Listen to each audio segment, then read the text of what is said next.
Welcome to Trouble with Tish. I'm Tish and I be Trouble. And if you are a returner, welcome back. Today we are doing Beauty Ninja Mask Monday and Chapter 10 of The Rise of the Deva'shi by Jennifer Alice Provost. So if you want to find out what happens next, stick around. Troubles on the mind, hands around your throat, out in open waters trying to stay afloat. Remember to forget the future and the past. Alright, today's mask we have a Pearl Collagen Essence Mask by AdoreMe. And it says moisturizing, convergence, and brightening. I don't know what convergence is, but we're going to put this on. Now we're going to put on our little Edgar suit mask, and then we're going to get started with Chapter 10 of The Rise of the Deva'shi. Before we get started, I want to remind you this is a collaboration with the Beauty Ninjas. There's a playlist listed in the description box below. Go check out the other beautiful ladies and see what they have going on for their Mask Mondays. So we're going to put our mask on real quick and then we'll get started on the book. Alright, the mask has been applied, and we are going to start on Chapter 10. If you would like to go back and review on what has happened so far, there is a playlist in the description just for the book that I am reading. So let's get going. Chapter 10. While it would normally have taken us only 6 days to reach Tegernen, we had to make frequent stops due to Kevyn's wounds and his whining, which delayed our arrival by 2 days. The morning of the 5th day, when it became apparent that our arrival would be delayed, Bryn informed Kevyn that she was not in the mood to have the first hunter yell at her before the entire palace again, and she would lash Kevyn to his saddle if she had to. Kevyn wisely kept his mouth shut for the remaining 3 days, glaring at anyone who dared to ask how he was faring. As the elder son was going to his rest on the 8th day, my contingent crested the hill of Torum, and I saw the palace for the first time in 3 winters. The low angle of the suns illuminated the stag and doe over the gates, with the stag's mighty rack shimmering as if it was comprised of the golden beams, and the many windows gleaming as they reflected the setting suns. I was in awe of Tegernen's beauty, no less than the first time I saw it. My heart thumped so loudly in my chest I thought others could surely hear it, and with trepidation I gazed at the imposing structure that was again to be my home. Bryn noticed that I stopped, laughed to herself as she followed my eyes. "I never really thought I would return," I said, not taking my eyes from Tegernen. Bryn eyed the saddlebag that she knew held my trophy jar. "Luckily you haven't stayed away any longer. Any more teeth would cripple the strongest horse." "I did not hear you complain." "You are right," she conceded. "I could not have asked for a better second, but your time with me has ended. You should be here, not at the border freezing your life away." She gave me the same stern gaze as the day we left, when I asked yet again to stay with her. I was wise enough to know that she would not suffer another request from me. We turned back to the palace, and my eyes searched the gate, the watchtowers, that certain spot in the road, looking and looking, but afraid to admit that for what in case my heart sought was not there. Again, I thought I was wrong to return, that I had stayed away for too long, that I had missed my chance. Despondently, I urged Enna forward, but movements to the south caught Bryn's eye, and she turned in her saddle. I followed her gaze to a dark horse approaching, and my heart leapt as I recognized the rider. When I could speak, I said to my commander, "Look, the first hunter rides towards us. Does he always meet you outside the gates?" Bryn glared at me, then turned her face back to the palace. "No, he does not. He only rides out today because I am returning you to him." I stared back at her in shock, but she ignored me and beckoned the rest of the contingent onward. I stayed perfectly still, as if my horse was rooted to the ground, and I did not even hail him in greeting.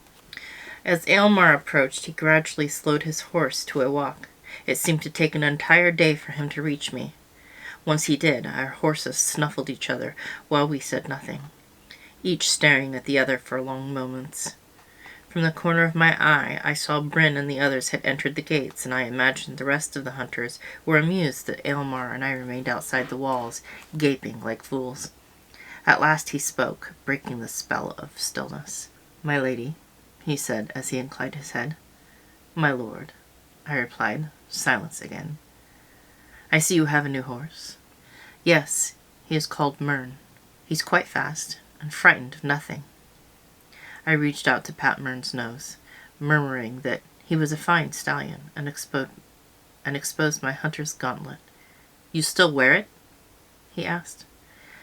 "Yes, I wore it every day to remind me of Tegernen," I replied, and we fell silent again.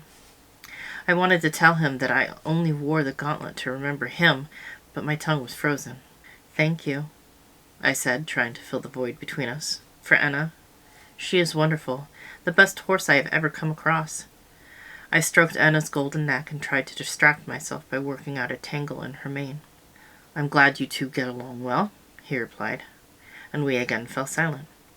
Why can't I talk to him? I wondered. Conversation had always come so easily for us before, but our time apart had made me a stranger to him. "How was the border?" he asked, looking as uncomfortable as I felt. I had replayed this scene in my mind 1,000 times with all the things I would rush up to him and say, how I would tell him that I thought of him every day and night and desperately needed to know if he had thought of me, but words deserted me.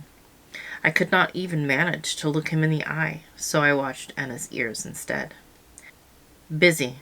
I reached into the saddlebag and produced the jar and tossed it over to him. There was a tooth from every demon I felled at the border, except from those that had no teeth. He hefted the jar, impressed by the weight of it. "Did you leave any for the others?" I turned to face him and grinned. "Not purposefully," I said. "Your smile is lovelier than I remember," he said, and I turned back to the palace to hide my flushed cheeks. We nudged our horses toward the gates, which loomed larger than I remembered. "And how are things here?" I asked, again trying to shatter the uncomfortable silence. "Quiet," he replied. "Now that I know how many you have dispatched, I understand why. You will, of course, have to report to me on every kill represented in this jar." "I'm afraid that will take another 3 winters." "So be it."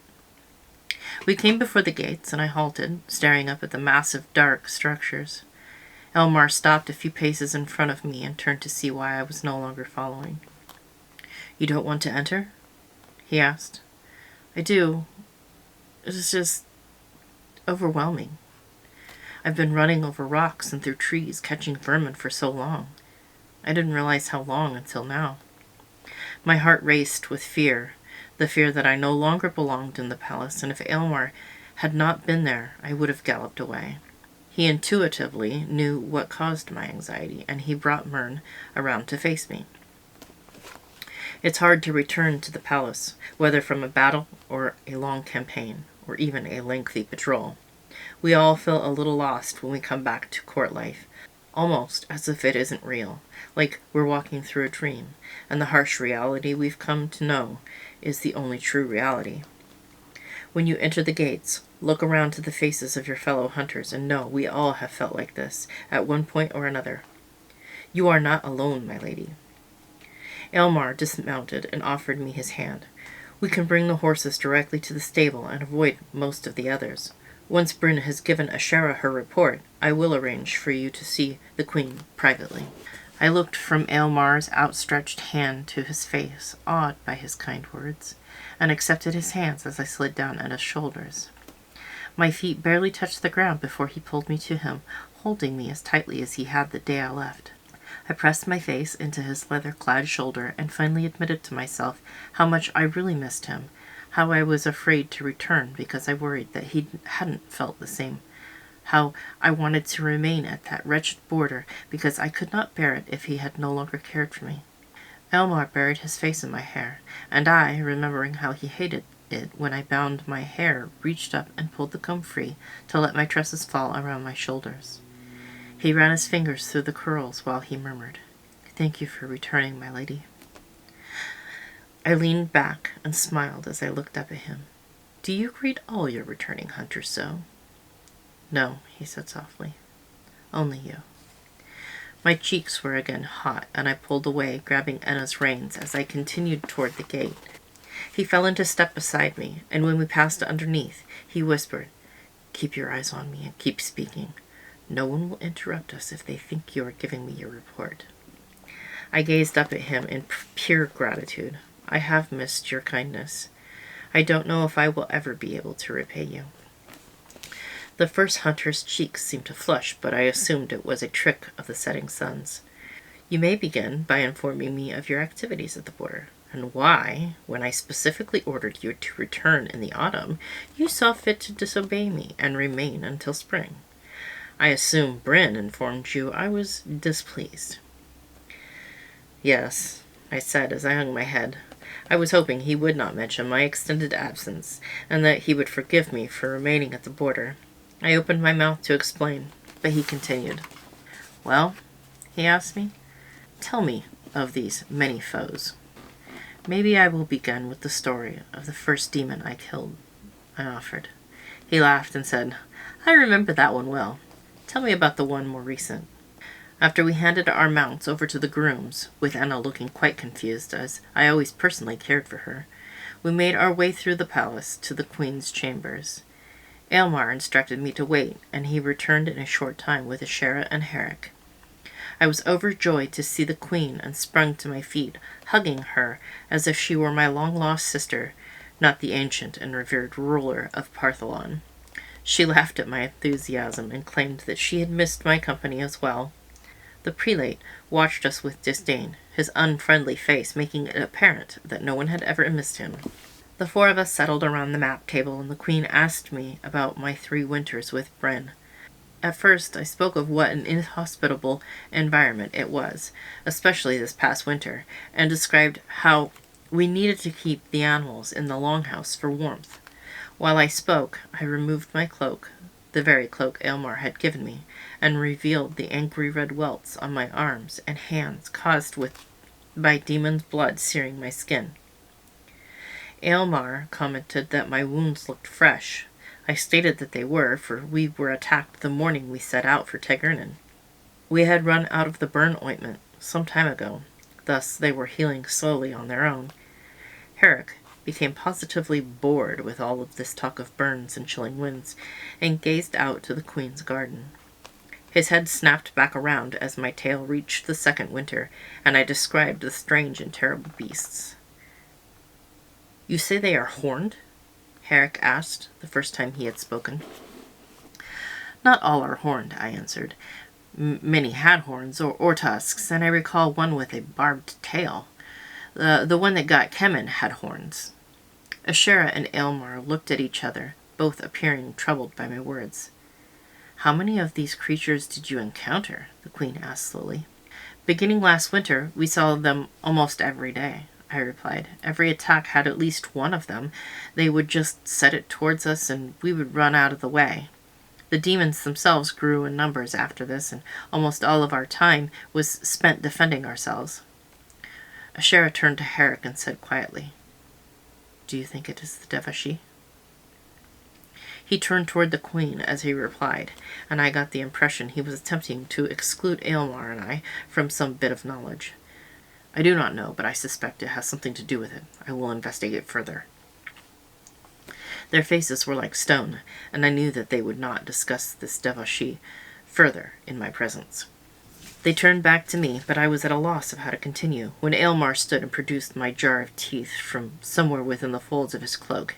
He pried off the lid and poured the contents onto the smooth tabletop, which caused Ashera to stare at him in shock. What is this supposed to be? She demanded. Each tooth represents one of Lutera's kills, he replied. Only one. The Queen sat back in her chair, letting this news of the eastern border settle into her mind. Bryn did not lead me to believe things were this bad, she said almost to herself. And these beasts. Her voice trailed off, and the mask of calm settled over her face once more. Bryn is too proud to ask for help, Aylmar reminded her. Ashera turned to Herrick, who had resumed staring out the window. I want a company of your soldiers sent to the border immediately, she told him. For a moment it seemed that he would protest, as Herrick did his best to distance himself and his precious Condare from the hunters, but he stood and acknowledged the Queen's command and immediately went to assemble the soldiers. Once he left the room, Ashara grasped my hand across the table, being careful to avoid the rotting teeth.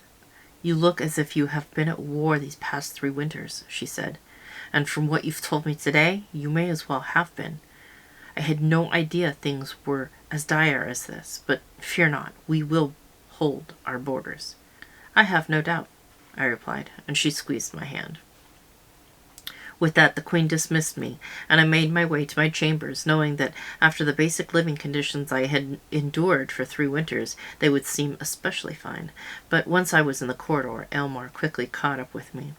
He walked beside me in silence, the set of his shoulders betraying his state of mind. "You should not have gone there," he said at length. "We have been over this," I said, "and it is already done." He took my hand and lightly traced the swirling welts with his fingers. "It was never my intent to put you in such danger." "I am a huntress. Danger will find me," I said simply. We traversed the rest of the corridor in silence, stopping before my door. "Are you happy to return here?" he asked, his eyes full of unasked questions. I smiled and answered the one I could. "Yes," I said, and his face brightened. "I hated every moment at Bryn's camp. I am very, very happy to be home." He smiled at my words, and I entered my chambers for the first time in 3 winters, and promptly took a nap. A short time later, I awoke, longing for the company of my old friends, those who had always treated me well, and watched my back as I covered theirs. I changed out of my travel clothes and combed my hair, hoping they would be glad to see me, and I entered the great hall with a sense of nervousness about me. It had been so long since I had seen the other hunters. Since Aylmer and I had gone directly to the stable, they did not see me as they welcomed Bryn's contingent, and I did not know how they would react. I had barely stepped across the threshold when Braun swept me into a great bear hug, erasing all my misgivings. "Little demon killer!" he exclaimed. "Have you left any for the rest of us?" It seemed that everyone, by now, knew about the teeth. "There are 1 or 2 left for you," I said, squeezing him with all my might. He set me down, and the rest crowded around me. "You haven't gotten any taller," Finley chided, ruffling my hair as if I were still a stable girl. I beamed at him, remarking that he hadn't gotten any better looking, and he embraced me in greeting. As I sat in front of the fire with my fellow hunters, I realized how much I had missed this camaraderie. While Aaliyah did offer me friendship, she was only with me for 1 short winter, and that time was mostly spent killing vermin and trying not to become a victim of frostbite. I had not realized how lonely I had become until this moment, as I sat before the fire with the hunters clustering around me. I remembered Bryn's many lectures reprimanding my self-imposed solitude. She said that a hunter needs nothing more than her companions, for our biggest strength is in taking care of each other. How right she had been. We sat together long into the night, and eventually Braun and Finley left for their patrol, and we were joined by Luth and Anetha. Luth swept me into a rough embrace, just as his brother had, and was spinning me in circles when Aylmer joined us. "Our little one has finally returned," Luth declared to the first hunter, and only put me down after I beat his shoulders. Over the top of his head, I saw Kevyn slink into the hall. "Yes, she certainly has," Aylmer replied, and while he smiled, he looked troubled as well. I wrinkled my brow, silently asking him what was amiss, but he shook his head. The hunters began to drift away one by one, until Aylmer, Anetha, and I were all that remained before the hearth. Kevyn remained in the back, not attempting to approach us. I watched Aylmer and Anetha as they sat next to each other, he becoming more irritated every time she spoke, and I wondered for the 1,000th time if what Bryn had told me was true. Anetha was certainly beautiful, with long, blue-black hair and eyes like a doe, and I understood why any man would want her. Images of the 2 of them raced across my mind until I could no longer stand their presence. I said a hasty goodnight and left the hall, glaring at Kevyn as I passed. I was halfway down the corridor when Aylmer called my name, and I waited for him to catch up. "What troubles you?" he asked. "I could ask the same of you," I countered. He pursed his lips, and when it became plain I would not be the first to respond, he continued. I spoke with Kevyn earlier, he said. He told me many things. What could he have possibly said to upset you? I asked, but the pain in his eyes revealed everything. And you believe him? I said evenly. I don't want to, he said as he placed his hand on the back of my neck, his thumb stroking my hairline. You act as if you know what he has told me. I can imagine, I said disgustedly. The horrible image of him with Anetha returned to me, and I asked, why do I have to defend myself to you? What? He asked, bewildered by my question. You've known me 5 winters, while Kevyn has not been here a full day. Why do you place such weight in his words? His hand was still on my neck as he pulled me to him. Should his words have weight? He hissed. I held his gaze, much angrier with him than I was with Kevyn, for Kevyn was nothing to me, and Elmar was everything. No, was my only response, and while he clearly wanted more of an explanation, I was not willing to defend myself against these unknown allegations. Latera, I don't want to fight with you, he said, and while his voice had softened, his gaze remained hard. Then don't, I replied. We continued to glare at each other until he gave up and drew me to him. As angry as I was so glad to be near him, to be able to hold him again, and I wrapped my arms around his waist and shut my eyes, trying to imagine that we had not been apart for 3 winters. When I imagined what the night you returned to Tegernon would be like, it did not involve me fighting with you, he murmured, against the top of my head. I leaned back and looked into his eyes. What did it involve? I asked, and he moved forward as if he would kiss me. Before he could, 2 Saphira entered the corridor, causing him to release me as they passed. Once they were gone, he took my hand, only to drop it when the blood burn caused me to flinch in pain, and we walked the remainder of the way to my rooms. I asked him again what Kevyn told him, but he merely stiffened his shoulders and told me it did not matter. Do you trust me? I asked. Yes, he replied. I knew he had misgivings about whatever Kevyn said, but at that moment I ceased to care. I turned to my door, but I was stopped by his hand on my shoulder. May I? He began. I am so weary, I interrupted. I have traveled for 8 days, and arguing with you makes me wearier still. I had forgotten how you like to fight with me. Very well, he said, his back straightening at my words. Until morning, my lady. Elmar turned to leave, then seemed to change his mind and caught my wrist and pulled me back to him. I offered no resistance as I pressed my cheek to his strong chest, loving his closeness and feeling truly blessed to enjoy his embrace 3 times in a single day. I only felt like I was at home, as if I was where I belonged, while I was in his arms. For all my talk of how weary I was, I awoke before first dawn as wide-eyed as ever. Keeping the overnight watch for so long had resulted in me being unable to sleep at night. Trying to find something to do with myself, I rummaged through my still-packed belongings and found one of Anna's nicer brushes. I made my way to the stable to visit my golden friend and found her awake as well. Do you like your new home? I asked as I rubbed her neck. Even though she had been thoroughly cared for the day before, I slowly checked her for sore spots from the riding tack and made sure her hooves were in good condition. As always, she was perfect. I began to brush her silky mane, for while there was not a single tangle on her, she did love to be fussed over. I was about to begin brushing her tail when I heard soft boots crunching the hay behind me.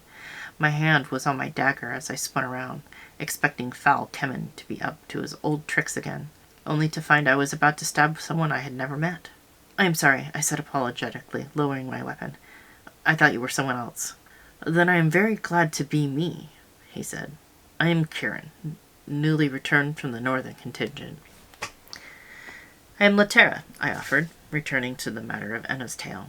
You are Demon Killer? He said incredulously. I nodded, wondering how those all the way to the north were even aware of that name. You're so small, especially for a huntress. That is what they tell me, I said matter-of-factly. Are you to stay in Tegernon?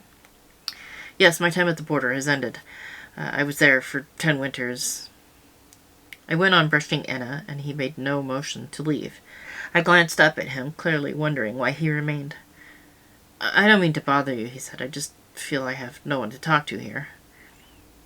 Haven't you met the other hunters? They are a tight group. They aren't nearly as happy to make my acquaintance as they are for your return. I laughed to myself. They are not so bad. Before long, they will torment you as they do me. I smiled at him over Anna's haunches, a gesture he clearly appreciated. He kept me company in Anna's stall until she was thoroughly brushed and combed, and after I kissed her nose and promised to return with a treat, we walked out in time to greet the child's son. As we crossed the great square, we also crossed the first hunter's path. My lord, Karen said as he bowed his head, a gesture I was also supposed to perform, but somehow never did. Elmar himself did something that he had never done in front of another. He greeted me by kissing my hand. Where are you coming from? Elmar asked, mostly to me, while he retained my hand. The stable, I responded. We met as I was brushing Anna. Where are you off to? He continued, now completely ignoring Karen. To join you, my lord, I replied, as his grip on my hand barely loosened. Karen sensed he was not wanted, not that Elmar's mood was very difficult to determine, and muttered some sort of an apology and left us. As I bid him goodbye, Elmar did not take his eyes off me. You met him, just now, in the stable? He asked. Yes, he was feeling quite lonely, as he does not know many here, and wanted someone to talk to. So you obliged him. I snatched my hand from him and hissed through my teeth. What is the matter with you? You treated him horribly, as you are now treating me. He looked as if he did not understand why I was offended, which caused my own indignation to grow. You acted as if I was your property. He rubbed his eyes and suddenly looked very tired. Forgive me. When I saw you appear with another man, it aroused my protective qualities. I regarded him sternly, with my arms crossed over my chest. I had been back for one evening, and twice he found cause to mistrust me. I appreciate that you want to protect me, but I can take care of myself. You do not need to chase people from me.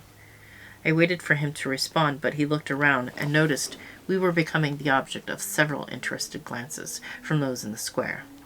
He led me inside the palace and to a small alcove. Again, I ask you to forgive me, he said as he placed his hands on my shoulders. I know you are quite capable. Am I wrong to want to care for you? I tried to retain my stern gaze, but his pleading eyes and soft voice won me over. I suppose not, I said as he drew me to him. I rested in his arms for a moment, again feeling at home. Why were you seeking me? You're my huntress. Do I need a reason? I pushed him away. I am not. I started to walk away from him, but he was quickly in front of me again and placed his hands on my shoulder, this time to stop me. You are my huntress, he said. You know that well. I had to concede his point. I was his, to order as he wished, and he could only be overruled by the queen. However, I had begun to question what he meant by his. I continued to glare at him until he threw up his hands in defeat. I will not argue with you, Elmar exclaimed. You know I do not pretend to own you. I sought you this morning to ask how you slept, if you were well, if you needed anything. Say the words, my lady, and I will not seek you again. I flinched at his harsh words, but he was right. I had overreacted. I took a deep breath, swallowed my pride, and said, Now I must ask you to forgive me. I have been away too long, and have become unaccustomed to life within the palace. Will you help me adjust? I placed both my hands on his chest and felt his heart beating. I looked up at him through my lashes and offered him a small smile. If you keep looking at me with those eyes... He did not finish, as we were interrupted by one of the instructors from the Sola, who respectfully informed the first hunter of the Nuvi's progress. I waited on the window seat of the alcove while Elmar impatiently listened to the report's conclusion. He sent the instructor off with a few words of advice, assuring him that he would follow him in a moment, and turned his attention back to me. For the second time that morning, he did something unexpected. He pulled me to my feet and beckoned me down the corridor in the opposite direction of the Sola. I held my hand over my mouth in an attempt to stifle my laughter as Elmar held his fingers to his lips. Hush, he said. They will find me wherever I go, and your lovely laugh will alert them all the sooner. Are you avoiding your duties? I asked in mock outrage. For shame, First Hunter, for shame. I plan to continue avoiding them for the rest of the morning, or as long as I may share your company, he replied. With that, we walked out into the great square below the palace steps, and joined the residents of Tigernan as they began their day. We wandered amongst the shops and tradesmen until our path led us to an apothecary. Elmar exchanged a few coins for a tiny pot of ointment meant to relieve blood burns. I assumed for the Sola, but he murmured it was for me alone. He gently massaged it into my hands, carefully following the raised welts around my fingers and palms, and I did not know if the warmth that spread through my body was the result of the salve or his touch. I had no idea how to react to his kind ministrations, not knowing what to say or do other than wish I had not worn long sleeves so that he could continue up my arms. Thank you, I said softly, knowing those words did not adequately express what was on my mind. You are so very welcome, my lady, he replied. I read it. That is the end of chapter 10. We are going to remove the mask.